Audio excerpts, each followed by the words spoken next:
Hello everyone, welcome back to the third video of the 39th module on rational emotive therapy and cognitive therapy, techniques, key concepts and process. The learning objective of this video is to comprehend techniques of cognitive therapy and to know about cognitive behavior therapy and school counseling.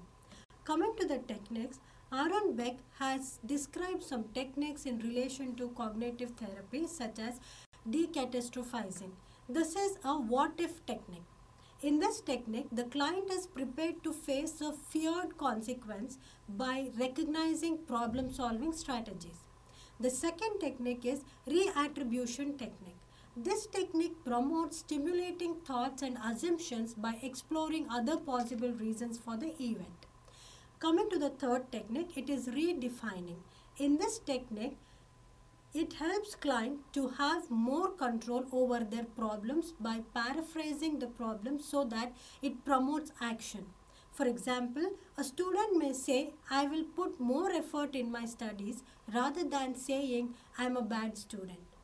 Coming to the decentering technique.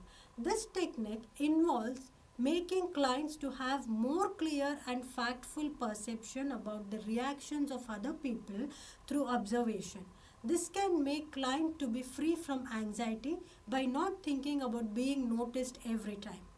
Coming to the behavioral technique, cognitive therapy applies behavior techniques to help clients to gain essential skills and competencies like relaxing, prepare for difficult situations, and face feared situations as well. Now let us see cognitive behavior therapy and school counseling. School counselors have to work with children who have substantial social skills on a daily basis.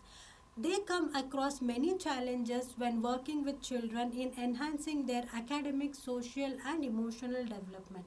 Social skills are necessary for the child's academic and social functioning in the school environment. The therapist helps the child learn to replace negative thought patterns with positive ones. Cognitive behavior therapy helps improve a child's mood, anxiety, and behavior by examining confused or distorted patterns of thinking.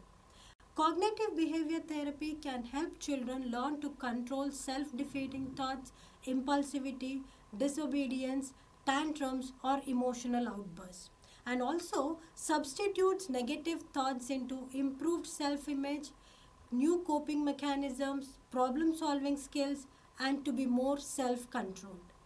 Cognitive behavior therapy can be conducted through individual counseling, that is, meetings involve only the child and the therapist, parent-child counseling, that is, working with the child and parents together, teaching specific parenting skills, family-based counseling, that is, sessions involving parents, siblings, or others who are close to the child, and finally, group counseling, which includes the child, therapist, and other children who are dealing with the same or similar kind of problems.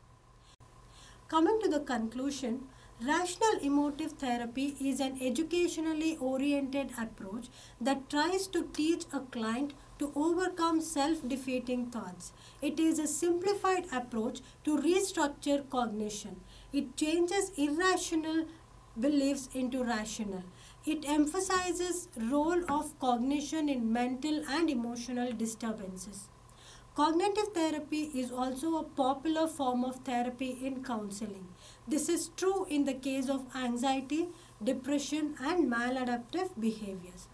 Many elementary school children have maladaptive behaviors due to lack of social skills.